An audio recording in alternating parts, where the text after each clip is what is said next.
What is going on YouTube? This is Acid Roots. So I'm going to review the debut album by The Dream. Basically, this project is called Love, Hate, and it came out in the late fall of 2007. And the thing about this particular project is kind of, in terms of 2000s type fare, this is kind of heralded as a classic in R&B as far as that particular pitch can happen. This was definitely a big deal in late 2007, the late 2000s as far as that pitch can happen. The Dream kind of dominated some R&B type sounds, apart from Drake and The Weeknd and some of those type folks from like 2009, 2011, some of those type pitches. Before Drake, The Weeknd, Frank Ocean, some of those type folks of the late 2000s, early 2010s, there was The Dream that was on the verge of blowing up and just stuff like that. He did pretty much dominate 2007 with this particular album, and he lasted into 2008 pretty well, and he had a pretty good hit 2009 and 2010 with his other couple of albums that he dropped around that time. Particularly remember a lot of these projects, just some good stuff here. This is pretty much like some vintage R&B, and it's surprising that this is like this much. It's surprising how impactful and just overall revolutionary that this particular project kind of was in particular, because there's a lot of good electro dance type hoppers on here. This is kind of very much glitzy and like the nightlife and stuff like that. It's pretty good pitch. Definitely like similarities to Jeffree Star, not quite as much. And like, I mean, it has similar pitches to like Jeffree Star and Lady Gaga, just with the like the glitzy kind of nightclub type of feel stuff. Like most R&B albums weren't stepping out to this degree. You get the occasional one from folks like Genuine and Trey Songz. You get the occasional kind of nightclub hopper from like Trey Songz and Usher and Genuine and some of those type folks, but not full blown in terms of like a full blown album. This kind of particular pitch was just full blown within that pitch. I mean, T-Pain was kind of doing it somewhat, but it was more drinking kind of alcohol oriented. Where I feel like the Dream's pretty suave cat on here in particular. He has some great melodies that just kind of have this in particular as far as that pitch happens. It's just a little bit more graceful. I'd have to say he's kind of. I feel like the Dream is kind of an in between. I feel like the Dream is somewhat in between like T-Pain's kind of drinking club type oriented type stuff with a little bit of Neo's kind of suave and sophisticated, kind of more blue blood type gracefulness as far as that pitch can have. So he has some graceful type tunes on here. The Dream definitely steps out in like a glossy type sense, but he also goes to bars and nightclubs and dance clubs as far as that pitch can have. There's a number of nightclub, dance club type songs on here. Pretty glitzy album, just pretty social album. The social score on this album is going to definitely get a pretty rave score. So there's a lot of good stuff to kind of talk. There's a lot of good stuff to talk about on here. The singles were pretty excellent too. All three of these were pretty excellent. The Dream pulled off a really excellent ballad with falsetto. I would have to suppose pretty good pitch to get that one particular. Real great single to kind of have there. Charted pretty highly. Just an excellent type one to kind of get. Just an excellent real type one to get in that particular pitch. I'd have to suppose. So these singles are just pretty awesome. I have to say, like I said, this is definitely like a classic kind of R&B album, just because music was kind of going into a slump around this time. Despite the impact of this particular album, this album only went gold, which meant it sold 500,000 copies as far as that pitch can happen. So sales were kind of down in like the late 2000s because the downloads and stuff like that. But I suppose it's still pretty impactful. I just would have to say there's some great stuff here, but definitely one to recommend. When you think of 2007 or 2008, some of those type pitches, there weren't a ton of classic type albums that really came out around this particular time. I mean, you had Rihanna's like 2007 album with Umbrella on there, which the Dream wrote, by the way. Was just kind of the concept about that one in particular. But yeah, Rihanna had a pretty big 2007. Like in terms of R&B, T-Pain had a pretty large 2007. Akon was doing pretty well, but just in terms of the concept of like classic kind of albums that are like 5 star, like when you think of like Usher's Confessions or something like that, some of those type 5 star type records, they're just like a huge deal. Or like Alicia Keys' 2001 album, some of those type pitches, or like Lauryn Hill's 1998 album, some of those type pitches. Just the concept of some of those type ones. There's not.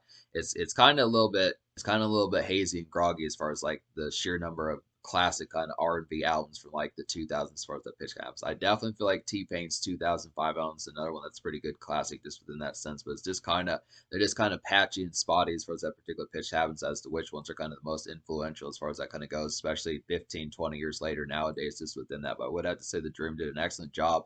Just the revolutionariness of the impact of how some of this kind of went, just the concept of just getting these electro hop kind of dance club singles and just having a full-blown kind of glitzy glossy album. The songwriting is excellent on here, the suaveness, the melodies, all that sort of stuff. This really makes for some excellent type parrot, I'd say. So yeah, definitely pretty impactful. So we'll go ahead and talk about the singles and such. So I'd say Shoddy is a 10 is the first single, also known as Shoddy is the Shit. This is a pretty highlighted one. Shoddy is the Shit is like a boppish kind of mid-paced dance single. I'd have to say pretty good concept for that in particular. This is a commercial but blue collar type R&B, I would have to suppose, and this is just a nice evening soiree type song, I'd have to say. So pretty dope concept to get this one in particular. This one, just the light kind of piano keys on this particular song as far as that pitch kind of happens is making for some affability. This is just a good mid-paced type one, a rhythmic type tune, but it also works for just like some commercial kind of blue collar R&B. I'd have to say just real workaday just within that pitch, kind of similar to something that Jamie Foxx was doing in like 2008 with his Intuition Passion type album. I'd have to say that's another classic R&B album. I'd have to say, but just on top of that, just being able to say some of that, this really works pretty well in particular. So this is an affable type one. Has some great melodies on here. It's a good thing that this is a good pair up with Fabulous. Good concept to get this one in particular. Just a real nice highlight type hit here. Real just affable type one. Works for the dance club, works for the nightclub, just within that social sense, but it's also one that you could play in your car on the way home, something to that relative pitch that just gets you singing along as far as those pitches. As far as those pitches kind of happens with this. So Shoddy the Shit's a real highlighted one. Great first single to kind of get. Didn't realize that this was a single as far back as like the summer of 2007. It's just kind of strange just because the promotion of this album is just kind of here and there. I should have paid more attention to this project back in the day, but the dream was just, he was blowing up in 2007. He really ran that year. Falsetto is the second single. This is another nice one. This is a suave kind of R&B ballad single that pulled off this vibe particularly well. I'd have to say this has a slow dance kind of groove about it, but it's pretty sensual song, I'd have to say. And this is just a good vibey kind of tune, I'd have to suppose. Pretty good concept for that. Definitely a hit slow jam and bedroom boom type tune just within that relative pitch. But the effectualness, the emphaticness of this particular song is just pretty awesome, I'd have to say. This is an example of a ballad that just pulls it off, knocks it out of the park completely. Just a real effectual type one. It's dramatic just within that sense. I mean, it's a real kind of sensual, dramatic type ballad as far as that pitch kind of goes, but it is a highlighted type one. I feel like Purple Kisses tries that same. I feel like Purple Kisses tries that same vibe that Falsetto kind of has to a lesser extent. That's one of the few songs I don't recommend on here is Purple Kisses, but just the concept Falsetto definitely knocks it out pretty damn well, I'd have to say. So it's a pretty nice one. I Love Your Girls, the third single. This is another highlighted one. I'd have to say it's like a snazzy kind of dance club gem. I would have to say it's a good commercial. It's like a good commercial 2000s R&B hit. I'd have to say this is pretty melodic and kinetic. I would definitely have to say, and this song is melodic and kinetic. I would definitely have to say about it. And this is just some great evening. And this is just some great kind of evening pizzazz, I'd have to say. So it's pretty dope concept. Get that one in particular. I'd have to say just real the concept of this particular one. This is a real good pairing with Shoddy is the shit. Some of those type ones, Fast Car. Some of these type ones on here. She Needs My Love, Ditch That Nigga. Some of those type ones. I'd have to say lots of assortments that just like glitzy kind of night appeal. But this one just has a real affable type one. This is a real catchy type single. I feel like because the Dream songwriting was so good, this was able to be like the third single, not the first single. This is definitely a song that could have been like a lead single on a typical kind of R&B artist type album. Just it really charted well and done a lot of good pitches as far as that particularly kind of goes. But because the Dream is pretty good, but because the Dream was such a good songwriter, especially in 2007, this is a good, excellent hit that kind of works on here just to get some extra kind of pitches. So obviously, Shoddy is the shit, and Falsetto are some other singles that work pretty well, and these are just affable type ones. But I Love Your Girls definitely that has lead single kind of feels about it just within that particular pitch. It's a real nice, snazzy kind of dance club hit, but it works pretty damn well. I have to say, just real melodic and catchiness overall, some glitziness. So that's a nice one. So I just would have to say there's 12 songs on this particular album, and out of those 12, I wound up recommending 10. So the only two songs I didn't recommend on this particular album was just Mama and Purple Kisses. Just would have to say. So talk about those songs real quick. Mama was just kind of a personal type one that just had a poor production on there. That one was just a homely type song, obviously just within the pitch of it, but it just didn't really connect as much with me as far as that pitch kind of went along with it. And then Purple Kisses was just kind of a slow jam type one that just didn't pull off the vibes quite as well as Falsetto. I suppose just not quite as interested in type one. Just didn't really nail the energy just nearly as well as Falsetto particularly did, and it's just didn't stack up to that one. I'd have suppose is kind of the concept about it. I mean, it's a decent type one. It's another kind of glitzy type one, just within the sense, another contemporary type one, but just didn't have the same appeal. I'd have suppose. Is I question, if there had been like another ballad on here, I wonder if Dream would have nailed it like the third time. It's just kind of the concept of there's two ballads on here that kind of have, there's two slow gems on here that kind of have that pitch, but Purple Kisses just didn't add up to it quite as well this time. But Purple Kisses just didn't stack up, I'd have to say. But that's just kind of the concept about that. So to talk about the songs I do recommend on here, basically some of these nice ones like Fast Car's a pretty highlighted one. It's like a glitzy kind of quick living flash of a song. I'd have to say it's like a good R&B companion to night owl times. I would definitely feel like. And this is just some good pizzazz for a dance night, I'd have to say. So it's a pretty dope concept. Get that one particular, I'd have to suppose. Pretty nice one. Just some glitzy type living for just like some car life and things like that. Just being car centric, just within that relative pitch, just stepping out, just speeding, stuff like that. Just kind of getting to the nightclub, some of those type pitches, just having some real good pizzazz, just picking up some, just taking like the roundabout type routes as far as that particular pitch kind of happens. Just going to like the out there kind of nightclubs as far as those pitches kind of happen. Just would have to suppose just some nice ones. Just kind of get in particular, I'd have to say, just a real nice one. I really do like the glitz of this particular album. Just has a lot of glamour towards it. It's just, once again, pretty ritzy stuff. This just has a real ritzy type feel. Fast Car type does. Just a good concept to get this one, but it's just kind of the concept. This is just a real ritzy type one, something that I could see Neo type doing if he was a little bit more car centric, but just the concept to get in this one in particular. This is another one that kind of reminds me of Usher, some of those type folks. This real kind of contemporary type feel, but just kind of in a more sense of just kind of the gracefulness of it, but just kind of in quick living. So it's a good concept for that. She Needs My Love is a pretty highlighted one. This is like a good brewing kind of in between nightclub hit. I'd have to say this is like some social fun, I would definitely say. And this is a bubbly song. And this is a bubbly kind of order some drinks type song, I would definitely have to say. And this is just some nice jobs. This is a pretty particular type one. This is another one for just kind of being in the nightlife, some pitches like that. Just kind of the concepts of being there, just kind of brewing a little bit, just the ruminating stuff like that, just socializing some of those type pep, some of those type perks, just some real social pep as far as that particular kind of happens. This is just a real nice, this just works as like a good mid energy type tune. I'd have to say, not the full blown dance craze of, not the full blown craze of songs like I Love Your Girl or Shoddy is the Shit or Ditch That Nigga as far as that particular pitch kind of has with it. But it's just kind of an in between type one that works pretty heavily, I'd have to say. So speaking of Ditch That Nigga, that's a pretty, so speaking of Ditch That Nigga, that's a pretty highlighted one. There's like a lively kind of weekend flash of a song, I'd have to say. It's like some social noise, I would definitely feel like, and this is just a dance club pounder, I would definitely have to say. And this is just some, this is some good electro R&B, I would have to say. And this is just a getting cranked kind of fun. And this is some definite getting cranked kind of fun, I would have to say. This is a pretty dope concept. Get that one in particular. Living a Lie is pretty nice one. This has Rihanna on there. Living a Lie has Rihanna on there. This is a nice duet with her as far as that particular pitch kind of happens. This is like a good nightclub kind of noise of a song, I'd have to say. This like this song has like a regular night out type feel about it, I'd have to say. It's a preoccupied type feel, I would definitely feel like, but it's social and it's just kind of, it's a preoccupied feel, but it's social and in the mix, I would definitely have to say, and it's a pretty dope song, I'd have to suppose. So it's pretty nice one. I really like the beat on this particular one. It's a real glitzy type one. This works as like some background type noise for just kind of marinating in a club and some pitches like that. Just kind of kick back, having some drinks in your system, some of those type pitches. Once again, it has a pretty preoccupied type feel, but I do like the concept of just that particular pitch. Just kind of being just like this could pretty much, this whole album could pretty much just be played on like a standard weekend night at like a dance club, some of those type pitches as far as that kind of goes along with it, especially for like 2000s friendly type clubs as far as that kind of goes. If you're, I mean, obviously you could get folks like Usher, Trey Songz, some of those type folks, T-Pain, Akon, but I'd say this is another good, excellent album to kind of play like the whole thing.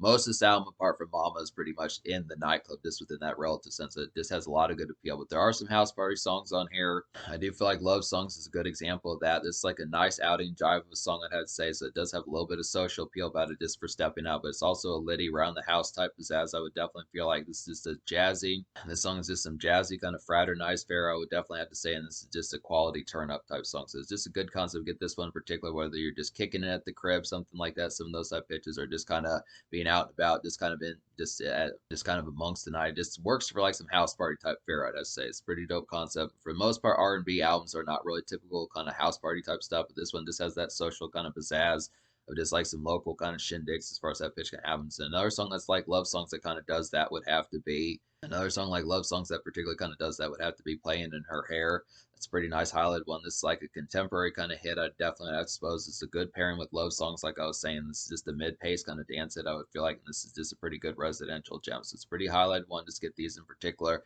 Some of these are kind of in between, like they're not quite slow jam bedroom boom type tunes, but they're definitely more around the house. Just kind of the concept of what streaming numbers would be like in 2015, 2016, 2017, some of those type pitches. This was what these jazzy kind of mid-pace hangout type tunes that were kind of electro R&B just within that pitch, for the in between slow jam and nightclub type songs. It was just kind of the concept of what streaming music kind of was back in 2007, 2008. It's pretty good pitches to get some of these. I definitely, I suppose these are definitely some highlighted ones. Is made for some litty type affairs just around the house, just kind of kicking it, just kind of kicking it locally and just having more residential type shindigs as far as that appeal kind of goes. Just some glitzy kind of times that work pretty well. It's kind of the concept about it.